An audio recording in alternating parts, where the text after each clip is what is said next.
nanti akan muncul ini.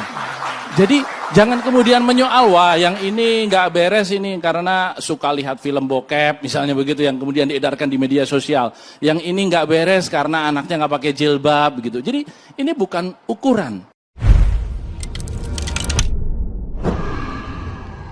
Assalamualaikum warahmatullahi wabarakatuh. Waalaikumsalam warahmatullahi wabarakatuh. Alhamdulillah wa syukurillah wa nikmatillah la haula wa la quwata illa billah. Bung kameramen. Siap. Kayaknya keningnya berkernyit-kernyit nih, mikir apa nih? Iya, Bung Alfian. Karena kali ini kita masuk dalam cerita Uat. Waduh. Nah, Bung Alfian, lagi-lagi kita umumkan pada masyarakat atau penonton channel Bung Alfian. Jadi kalau masuk sesi cerita Uat, Bung Alfian memang pernah cerita tapi tidak disampaikan atau tidak dikasih kode kalau kita akan membahas apa ketika syuting. Nah, Bung Alfian, saya teringat Bung Alfian pernah berdebat dengan Romi nih yang sekarang lagi rame karena dia bilang kesolehan bukan tolak ukur kita memilih pemimpin. Jadi Bung Alfian pernah bercerita, pernah berdebat dengan Romi dalam suatu forum. Nah, itu apa tuh Bung Alfian yang didebatkan dan bagaimana respon Bung Alfian saat itu? Silakan. Ya. Pertama, saya nyatakan dulu bahwa Romi dengan saya selisih umurnya cukup jauh. Ya. Jauh ya? Lebih dari 10 tahunan. Katakanlah dia adik saya dan dia pintar. Nah, tentu karena Bung kameramen bertanya-tanya sebuah memori yang membuat saya terkaget-kaget. Ini adalah sebuah kejadian pada tahun 2009 di musim-musim pembekalan caleg-caleg dari Partai Persatuan Pembangunan yang logonya sudah kembali dengan gambar Ka'bah. Betul. Karena dulu tahun 1977 dengan gambar Ka'bah dan idealisme seluruh warga P3 se-Indonesia sudah berhasil mengalahkan Golkar di banyak tempat. Mantap. Akhirnya dengan sebuah insiden yang dikenal dengan peristiwa lapangan Banteng, maka Pak Harto memerintahkan lewat pihak-pihak yang menjadi akses beliau untuk logo Ka'bah diganti dengan gambar bintang. Itu mungkin boleh diketahui. Maka terjadilah satu, kalau ada yang pernah mendengar istilah mega bintang, maka tahun 1999 seorang tokoh P3 dari Solo, Bapak Mudrik Sangidu, itu melakukan inisiasi membentuk mega bintang yang membuat P3 kembali melejit suaranya, dan PDI saat itu suaranya hancur dengan sebab-sebab yang mereka sendiri paham. Nah, mungkin pertanyaan ini berhubungan dengan Romi. Nah, sejak tahun 1999 ada era baru yang disebut dengan zaman reformasi. Dan juga ada juara baru yang namanya PDI Perjuangan yang tentu semua sudah mengikutinya. Nah, di musim-musim tahun 2000, tahun 1999, 2004, 2009, pada pemilu yang ketiga di era reformasi di tahun 2009, saya mencalonkan diri menjadi calon DPR RI. Ya, waktu itu kita mendapatkan pembekalan di sebuah hotel besar di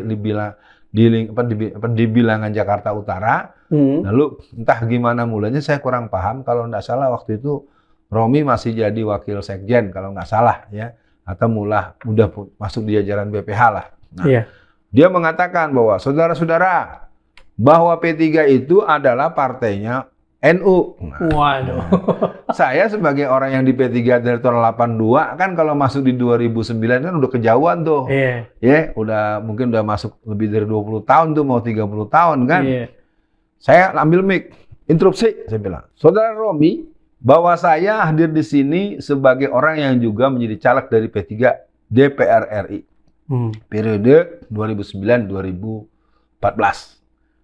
Anda tadi bilang bahwasannya P3 itu adalah miliknya orang NU. Anda keliru. Orang NU itu punya partai namanya PKB. Nah, kalau NU yang ideologis tingkat Jakarta dan sekitarnya ada yang namanya PNU.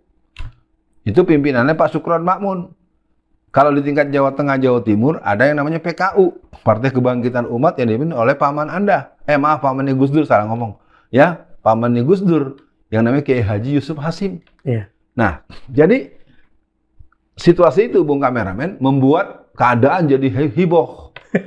Kenapa? Karena saya bilang P3 itu sesungguhnya partai pemaksaan persatuan. Karena tergabungnya antara NU dengan MI atau Parmusi atau Masumi yang tidak boleh muncul kembali pada rezim Orde Baru dengan PSI dan PRT itu kan sebuah kelembagaan yang digabungkan dengan nama Partai Persatuan Pembangunan. Iya. Yang oleh Dr. Muhammad Nasir selalu diingatkan kepada kami dari keluarga besar Masyumi, keluarga besar MI atau Parmusi, adalah Partai Pembangunan Persatuan. Tolong dipisahkan, tolong dibedakan dulu sebelum saya teruskan. Partai Pembangunan Persatuan. Partai Persatuan Pembangunan. Nah, yang telah selama ini didengar di masyarakat kan Partai Persatuan Pembangunan. Iya. Nah, Buya Nasir, Allahyarham, Dr. Muhammad Nasir menganjurkan kepada kita ber-P3 itu sebagai Partai Pembangunan Persatuan. Iya. Itu poinnya. Akhirnya, teman-teman dari Indonesia Barat atau dari Aceh, Sumatera Iya. Barat, pokoknya dari Sumatera Raya, tepuk tangan. Karena mereka memang rata-rata tidak berasal dari NU yang diklaim oleh si Romi itu. Nah, teman-teman Jawa Barat pun begitu. Teman-teman Banten menjadi perhatian pemirsa.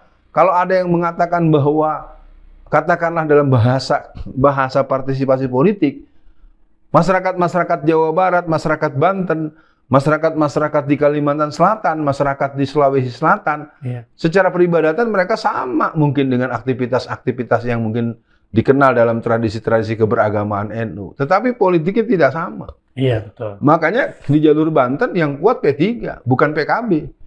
Di Jawa Barat juga sekarang malah jelas yang kuat itu PKS. Silakan dilihat, PDIP aja kalah sama PKS di Jawa Barat.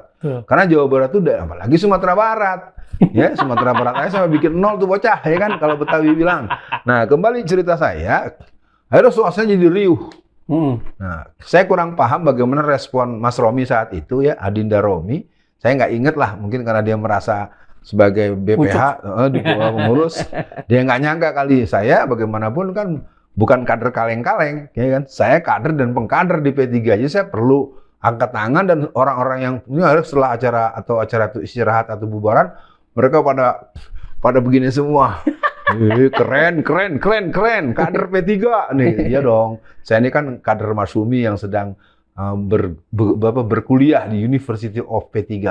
Nah, jadi cerita itu kemudian menjadi sangat seru ya. Mungkin akibat cara politik itu Bung Kameramen, nggak tahu dilalah. Kemudian periode berikutnya beliau jadi sekjennya Pak Surya Dharma Ali. Dan berikutnya beliau jadi ketua umum. Dan beliau sekarang menjadi seorang duta yang duta anti korupsi yang memberikan arahan agar kita tidak perlu sungkan memilih calon yang suka berbuat maksiat. Pemimpin yang ahli maksiat itu masih memiliki hak untuk ditaati sepanjang dia tidak melarang kebebasan beragama. Jadi, ini persoalannya adalah kualitas dan kapasitas memimpin.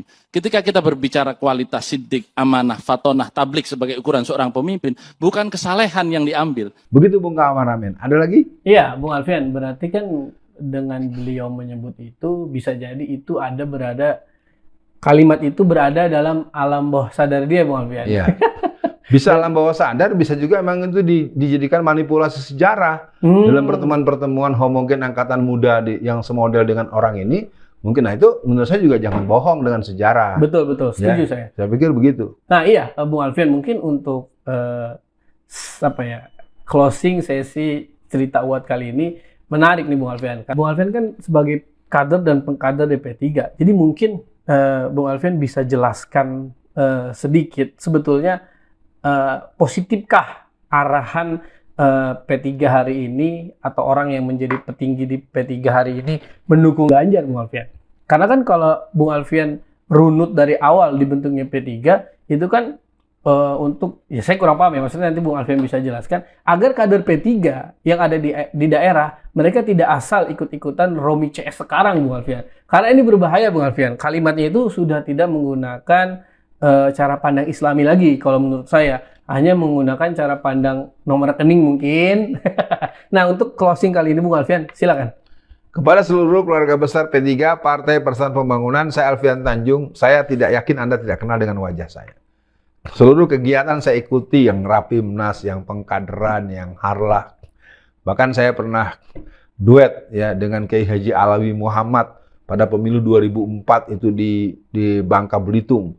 Ya semua teman-teman P3 se-Indonesia, saya yakin dengan sangat hakul yakin, tidak mungkin nggak kenal dengan wajah, nama mungkin udah sering dengar nih orang ini. Alfian Tanjung, kader P3, alumni 35 tahun, mondok di pondok pesantren P3 dari tahun 82 sampai 2017. Nah, lalu apa yang ingin saya sampaikan buat masyarakat semua, kita punya pengalaman pada pemilihan gubernur Jakarta tahun 2017, tepat di tanggal 19 April, ternyata kita tahu perolehan suara Pak Anies Baswedan dengan Sandiaga Uno itu betul-betul sangat tinggi, hampir 4 juta suara. Sementara akumulasi suara PKS dan Gerindra sebagai partai pengusung tidak sampai separuhnya. Jadi artinya umat Islam secara nasional tidak akan pernah mengikuti pemimpin yang menyelingkuhi Allah dan Rasulnya.